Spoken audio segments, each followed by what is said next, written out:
تخيل تفتر بيك السيارة بنص سكوادين وبالحاويات، وواحد من لواعب الخصم يجيب براسك لقطة بالأم، بس بسبب السكواد الثاني قدرت أعالج نفسي لأن الخصم التهى بالسكواد الثاني، وما أحرق عليكم شنو صار بيهم بعد ما عالجت نفسي. تابع المقطع للأخير.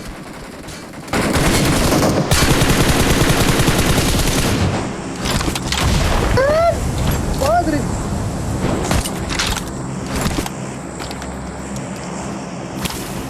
والله كيف فزعوا لي.